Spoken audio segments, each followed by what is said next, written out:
If you look for nuance, you have Malayalam cinema. Yeah. If you want scale and massiveness, it's Telugu. The Great Indian Kitchen or Nayatu or anything made in Malayalam in the last, fantastic. Such good actors. Down to like, Fahad Fazil and you talk about Dulquer Salman and like such good actors, such incredible actors. I hope and pray that we can use this pan-Indian. Today, if I am envious of anyone, I would say it is the Malayalam writers and actors. Always. They are Just 10 seconds of this interview is going viral in Caps. That's why I want to move out.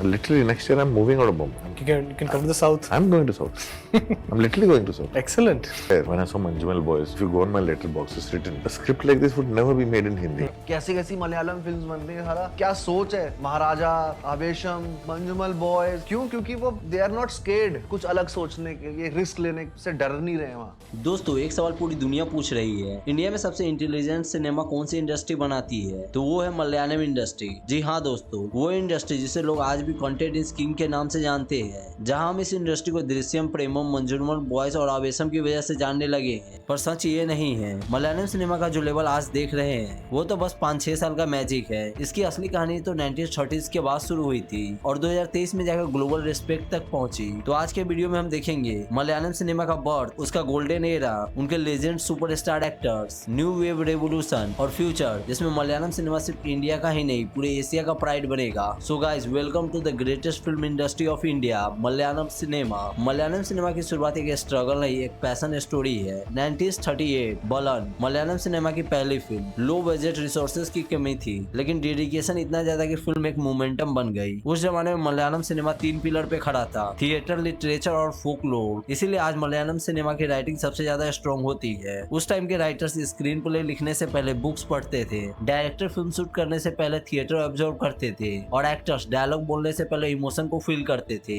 ये सबसे मिलकर Malayalam industry का DNA बना है, raw, real, intelligent और honest. अगर Bollywood dream था तो मलयालम इंडस्ट्री रियलिटी। 1960 के बाद मलयालम इंडस्ट्री बदल गई। लिटरेचर के लेजेंड्स, ऑथर, प्ले राइटर्स सब कैमरा के पीछे आ गए और यहीं से शुरू हुआ था इंडिया का सबसे intelligent cinema movement. Adoor Gopal Krishnan, Malayalam cinema का सत्यजीत राय, स्वयंवरम एंड कैडितम, ये दोनों मूवीज इंटरनेशनल अवार्ड्स जीत चुकी है। जी अरविंदन, इनकी फिल्म मेकिंग विजुअल्स फिलोसफी थी। पोकू वेजम हाय कुमैथी, ये फिल्म्स तो वर्ल्ड सिनेमा में स्टडीज होती है। एमटी वासुदेवन नायर इंडिया के one of the best script writer थे। मलयालम सिनेमा का इमोशनल डेप्थ का आधा क्रेडिट इन्हीं को जाता है। प्रेम नाजीर, इनका नाम तो Guinness book of world record में भी दर्ज है। Most film as a lead actor play, 700 से ज्यादा मूवीज में इन्होंने काम किया है एज अ लीड एक्टर। ये केरला के फर्स्ट मास्क मूवी हीरो थे। मलयालम सिनेमा के first superstar actress Sheela and Shraddha, both are the national awards winner. इस टाइम पे मलयालम सिनेमा सिर्फ इंडिया को अवार्ड्स ही नहीं, रिस्पेक्ट भी जीत रही थी। रियल स्टोरीज, रियल फेसेस और रियल इमोशंस के साथ। यही एक रियलिज्म थी जिसे बॉलीवुड कभी कॉपी नहीं कर सकती थी। यही गोल्डन एज था जो फाउंडेशन बनाया, जो आगे चलकर मोहनलाल, ममूटी और फहद फाजिल जैसे आइकॉन्स को जन्म दिया।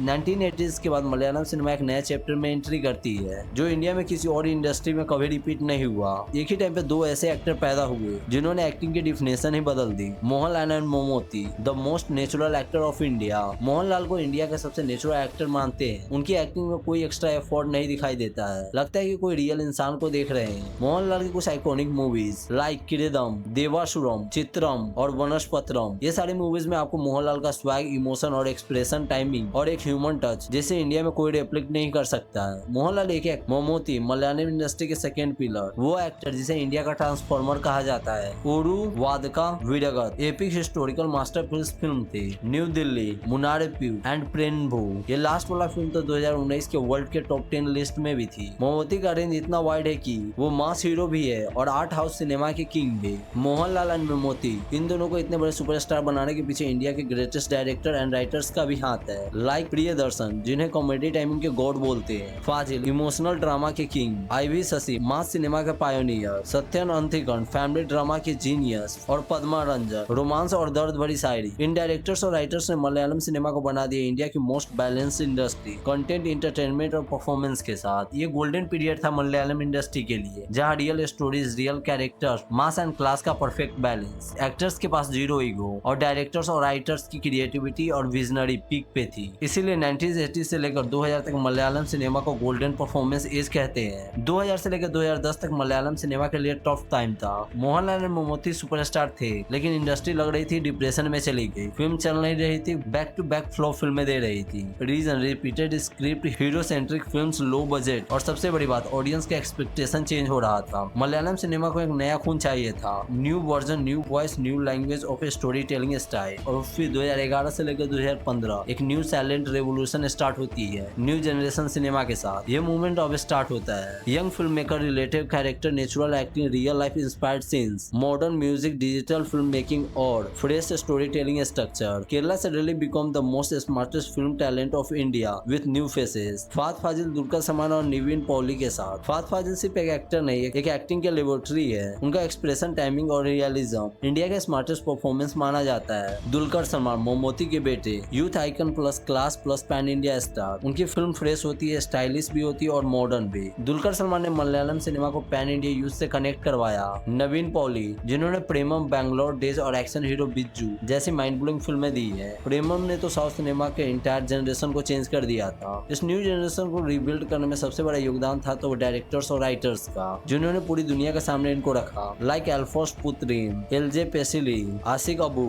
और अनवर राशिद। इन डायरेक्टर्स और राइटर्स ने मलयालम सिनेमा को world class film making language दिया। 2015 तक मलयालम सिनेमा खुद को रिबिल्ड कर चुकी थी, जहाँ पूरी इंडिया मलयालम सिनेमा को कंटेंट इज किंग के नाम से जानने लगी। इस इंडस्ट्री ने प्रूव कर दिया कि बजट छोटा हो सकता है लेकिन स्टोरी बड़ी होनी चाहिए, और यही माइंडसेट मलयालम इंडस्ट्री को ग्लोबल रिस्पेक्ट तक ले जाता है। 2018 के बाद मलयालम सिनेमा नेशनल लेवल पे एक नई पहचान बना चुकी थी। Content is king equal to Malayalam cinema. North Indian Malayalam movies को सबटाइटल्स के साथ देखने लगे। रिव्यूअर्स ने हर फिल्म को मास्टरपीस का टैग देना स्टार्ट कर दिया था। सिनेमा स्टूडेंट्स इनको टेक्स्ट बुक्स की तरफ फॉलो करने लगी थी। ये एरा मलयालम सिनेमा का ग्लोबल रिस्पेक्ट एरा है। कुंबालगी नाइट्स ने पूरी दुनिया को दिखाया कि मलयालम इंडस्ट्री को कोई फिल्म को ब्लॉकबस्टर बनाने के लिए किसी फॉर्मूला की जरूरत नहीं है। उन्हें सिर्फ ऑनेस्ट फिल्म मेकिंग चाहिए। फिल्म रॉ थी, सिंपल थी, लेकिन पूरे इंडिया में सुपर हिट हुई। स्टोरी रियल थी और फाद फाजिल की एक्टिंग जेन्युइन थी, जो लोगों को दिलों में उतर गई। उसके बाद लगातार जाली कुंद्रम, the greatest of India kitchen, see you soon और मिन्नल मुराली, ये सारी मूवीज मलयालम सिनेमा को एक नया पहचान दे रही और ऑडियंस इन्हें पसंद भी कर रही। उसके बाद आया साल 2023, मलयालम इंडस्ट्री के लिए एक biggest surprise 2018 everyone is hero. Kerala float की रियल स्टोरी पे बेस्ड फिल्म में दिखाया कि हीरो कोई एक इंसान नहीं, पूरी कम्युनिटी होती है। और ये फिल्म पैन इंडिया सुपरहिट हुई